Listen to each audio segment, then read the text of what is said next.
banze ndebe nomero zura muhungu ubazi impamvu ataje gukora hano none njyange itagiye guhomo bite sha hanyuma se nyuma yo kuguhikira kana kubwiye yuko uzarya amafaranga yanjye gutyo gusa hanyuma n'isoni uko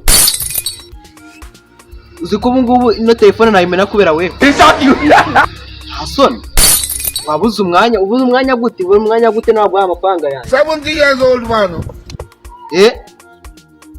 mba ndi gukubita kunzi kavuga nk'ikigega kitarimo amazi nta soni ufite ubu aya ibyo ngibyo ntabwo ari byiza pe gerageza ushaka ukuntu ubona umwanya ejo nka mu gitondo saa 12 uzazindukire nzagushakira abayede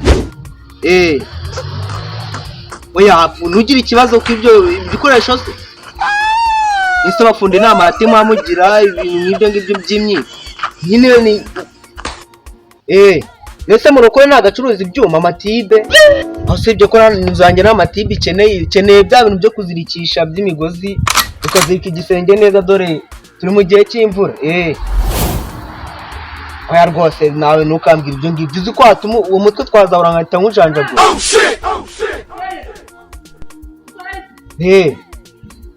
oya pe possible uzabanguke dore amatafari uzayagure kwa Munyaneza arahari umva weho mubwire si waje ukareba inzu ukuntu imeze ikindi ukeneye ni iki amazi wasake yatuhaye amazi wewe ikibazo ufite ni iki It was at this moment that he knew. kubona urango gutyo gusa ugenda wirega nka watermelon irimo amazi. God have mercy upon us. Gerageza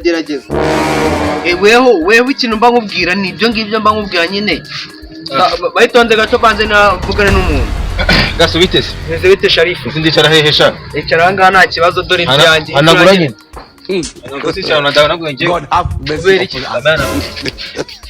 Ntagiye mumenya ko dufite amafaranga nishwo ubwo wataka bihe nukubona urango ubu ngubu uyu mufundi umwanya wanesheje nawe nushaka kunesha bireke base ko mbona inzu yawe sayasije continue ayubatse inde mufundi aba n'umufundi ariko ntacyo twaye nishyure sanga nyishyuranye patane gwereke anga bamagana miliyoni zingahe ayeme eshatu byibuze uje kwifuza cyangwa uri gusaba Imana Jesus is Imana sori Imana ujye ureba amafaranga tuba tuyafite usibye yuko nyine faranga urayafite sari he niba uyafite gira se gira iki basi wababoneshe byibuze nk'icyatana aho ngaho ukunda yakorera mwana hari uretse wese hari ikibazo muye nacyo mwana nawe uri umuntu w'umugabo ikibazo wakijyana kuririmba ngana n'umugabo nyine wowe mfasha mwana mfasha sibyo uri umuntu niga yanjye baturaziranye urumva uziranye nande agasuko ntabwo nziranye nawe suko wafashe ukananguriza tuzajya tumenya rero twaje kumbaza iby'amafaranga gasuku nawe rero abagabo ninuza sha buriya uramutse ungurije mane wawe ariko njyewe uyubatse ariko uri umugabo mwana nyine we umaye cyatana aho ngaho kugenda uzaguha 5 narebe sibyo nzaguha 5 ariko wagiye utoza shako nawe nzayaguha mwana sibyo shari nyine umuntu ahari ikibazo nawe ubone wari ikibazo kaza kumbwira ngo ngugurize sibyo njye ni muri kibazo ntago nzaza kuguriza ako se wangurije mwana fashe nari umigihumbi cyonyine igihumbi gusa igihumbi cyonyine ako se sha ugiye kwaka inguzanyo kuri banki wanza akakwaza ngo ugiye kuyikoresha iki ugiye kuyakoresha iki n'ikibazo yari ahege sibyo nayo byakobora umuntu w'umugabo urumva ikibazo muri nacyo bavuze ati zanije amafaranga igihumbi gusa tukubabari wakoze iki nyine ntaragenda hageze mura n'ikibazo baravuga ati wowe wishyura igihumbi wigendera leta o kuhura n'abantu usigahura n'ibibazo turi umuntu w'umugabo amba umfashe ukanguriza ko kuguza umuntu nayo byagira nawe jo nkabana nagufasha mwasi sibyo ngaho ugira rero wabamfasha ngiye uramfasha undusha ubuki Imana mfasha ngaho kwinjize bazi ngaho ndakwinjize nawe wezi ko telefone yakugura telefone yawe sorry ubu nambabaje uzi kwambaza ngahita nkweza n'ibihumbi 100 ngiye nta mikino ngiye ngirana namwe abakeyo turabazi ngaho ugire nyine ngire shangire bakwita ndesha Sharif mbwira nomero sha wewe zanjye ushyire hose 079 079 30 30 90 560 560 6,6. Nshyo nayo gukata nubwo urabuguje. Ako gukata Musi mbona ko nazanze shyira amafaranga utagize. sawa. Ubwo bwo uhaye igihumbi za 500. Bivuze iki? Niba nagwa na 500 byo bizanye bitwaye. Dore ngiyo message. Washyizeho? Wayabonye? Yes. Umvase. Sharif. Ndaje nyine kambe nyakandi bikurikirana ndatangiye. Baba witonze.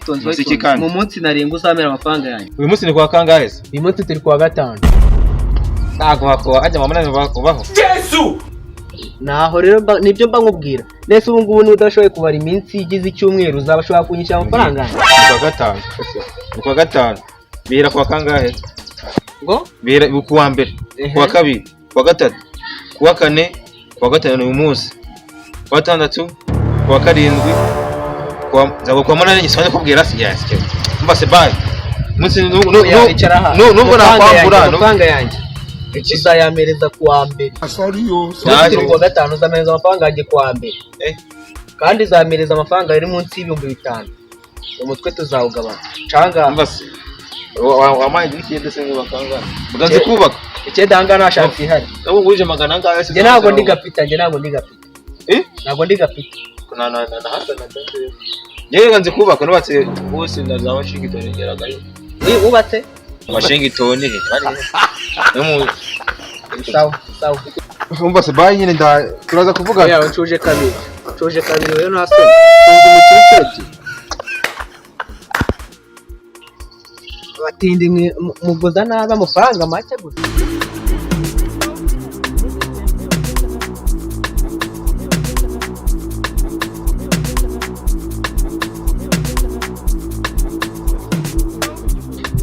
None se mutabiti. None se. Sigaye bane. Mba mu rugo. Usigaye ukora iki wanjye? Muri iki buse wa buri kintu ukora iwanyu. Muterwa kukura gukunda ngiye nshaka kuzakomanika ku rusenga. Mbona gukunda ngaguha umunyaga rero harakuga kumuzirika hejuru. Ubwo so wakicaraho. Nta kuzirika kuza ku rusenga nyine. Nana ukajimera gutya. Sibyawe byiza. Ntuzanjyane. Kabare kimwe. Ubone bwa bwose munyaze muruze ngo ugiye kugaforoma ngo mukundane kakaguforomata. Gakeya kuko ngiye kumwe nanjye rega uba wuzuye. Ufite ubwoba utinya. Rega ngiye nunganiye Imana kuri wowe sibyo? Amafaranga ufite ikibazo. Zino nzu ni yanjye. Iyi nzu ni yanjye nayubatse ejo bundi. Amafaranga narakuye mu Burusiya he hose nzayikire nuko njye najyaga. Numva nari umuntu ukomeye.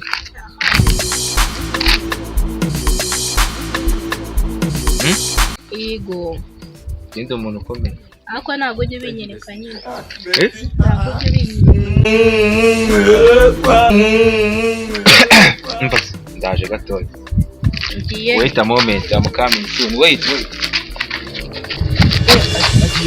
Agiye. Hara hirya araje. Icya kimwe cyarenga yarandi gisumukara. Yagukoreye iki? Ubona ugendera n'imbwa gusa n'abantu ubuzima mugendana ubu. We mwitima. Ati hanga. Ese ubundi yakoze.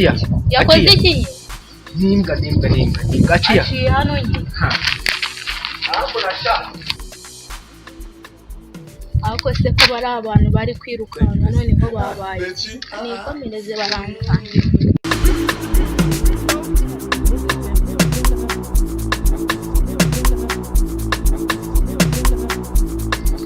Barangu ikizingo kirancitse ariko kanza nkwereke shaka ndacanga.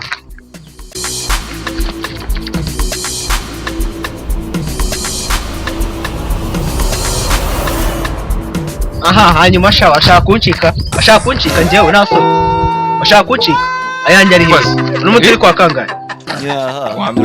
Kwa mbere ayanjye ari hehe? Akundi kwa ingofero uvuga kwa ingofero. Amafaranga yanjye ari hehe? Amafaranga yawe. Amafaranga yanjye ari hehe? Ayahe mafaranga se? Ntabwo ndi kubwira amafaranga yanjye. Ayahe nyine? Ni amafaranga nagwaye 1,000. Nako 5,000. Amafaranga kandi wo kwa gatatu agenda kwa kangahera. Wakwica nta muyobozi uri gucanga. Nanakurangiza. Amafaranga yanjye ari. Umva ko ngubwire tega amata. Iyi umuntu mbwira. Ure kuyanga ngo wereke Imana. Ntakankurekure ngambwira di. Millionaire we. Akacyana. Ko gaso. Gaso kuwe. Nindi kubwira gutya. Amafaranga yanjye Mfashije hano. Bana. We. Aguruka utarancika sha. Amafaranga yanjye banza umbwe amafaranga yanjye ari. Nangahe nyine amafaranga ngahe? Ibibanza uvuga 5,000.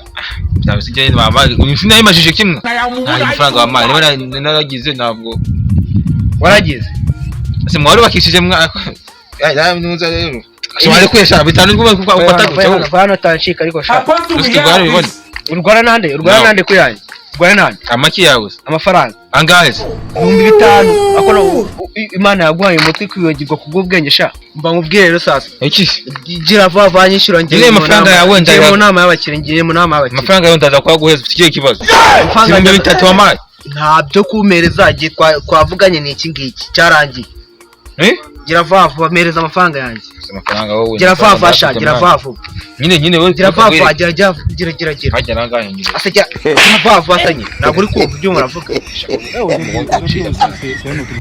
wari wabase ndagukuru izo nzwiri nkazigeze i Burundi ngiye nta mikino ngira zana umusatsi zanjye se washaka kuzikurura sha inyi nta muntu nzi nyishura ko umusambiri bakagakura mu bundi nkagenda bakagurisha kuko akora nubwo kavamo na 5 ahubwo hajya gahanaguza cyo ziguraga umupira umwe ngo baga 5 ngo gira gusuzugura sha se nyishura vuba ntabwo uri gucyana urabona umuntu bakubise kuyesha urashaka kubona umuntu bashaka kuye urashaka ntabwo amafaranga nagushobora kuma